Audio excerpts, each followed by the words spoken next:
नमस्कार, मैं हूं आपके साथ सृष्टि श्रीवास्तव। यूपी की सियासत में आजकल डिप्टी सीएम केशव प्रसाद मौर्य खूब चर्चा में है। कभी अखिलेश यादव को लेकर चर्चा में आ जाते हैं तो कभी अपने बयान के चलते।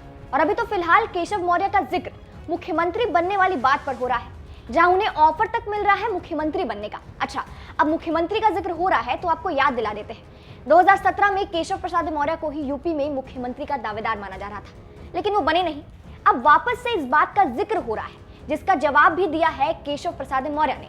चलिए आपको भी बताते हैं कि क्या कुछ कहा है केशव मौर्य ने। 2017 में उत्तर प्रदेश में बीजेपी की 24 सालों के लंबे वनवास के बाद सरकार बनी थी।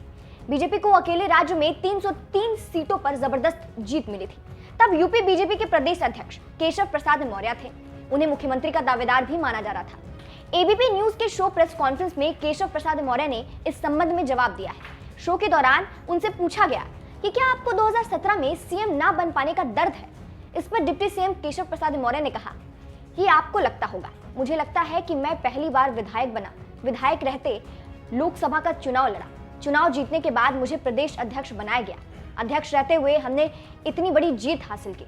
आगे उन्होंने कहा, ये मेरी जीत नहीं थी, प्रधानमंत्री नरेंद्र मोदी का इतना क्रेज है कि उनके नाम पर ईवीएम मशीन कमल के फूल से लबालब हो जा रही है। हमारे विरोधी चारों खाने चित हो जाते हैं।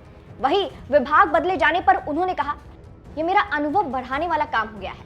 यूपी में ग्राम विकास का मतलब है जहां 75% ग्रामीण क्षेत्र की आबादी रहती है। ग्राम विकास के माध्यम से जो काम हम कर रहे हैं, उन्होंने कहा, मुझे जितना सुख यूपी की जनता का सेवा करने के लिए इस विभाग से मिला है, अन्य विभागों से नहीं मिल पाता।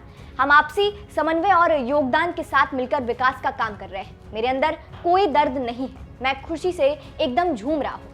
दरअसल डिप्टी सीएम केशव मौर्य के पास पिछली बार सरकार में पीडब्ल्यूडी विभाग था, जबकि इस बार उनके पास ग्रामीण विकास विभाग है। आपको ये भी बता रहे, अभी कुछ दिनों पहले की ही बात है जब सपा प्रमुख अखिलेश यादव ने केशव मौर्य को ऑफर दिया था और कहा था कि आप 100 विधायक लेकर आए, हम आपको समर्थन देंगे, मुख्यमंत्री बनाएंगे।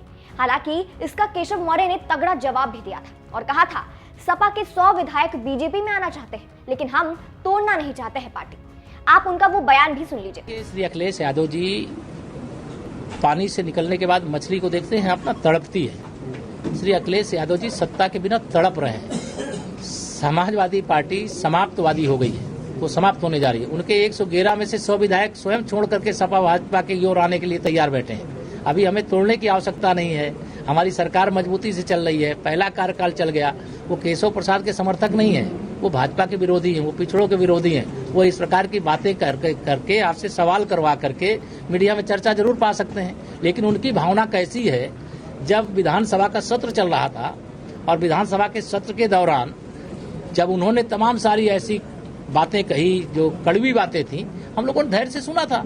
लेकिन जब मैंने उनके सामने उनके ही तमाम सारे जो विषय रखे गए, जब उनका जवाब देने की बात शुरू किया, तो उनकी जो भाषा थी इतनी निंदनीय थी, इतनी घटिया थी कि किसी राजनीतिक नेता की ऐसी भाषा नहीं होती। वो केशव प्रसाद के हितैषी नहीं है, वो केशव प्रसाद जैसे किसी भी पिछड़े वर्ग के किसी नेता को चाहते ही नहीं है कि कोई बड़ा बन पाए।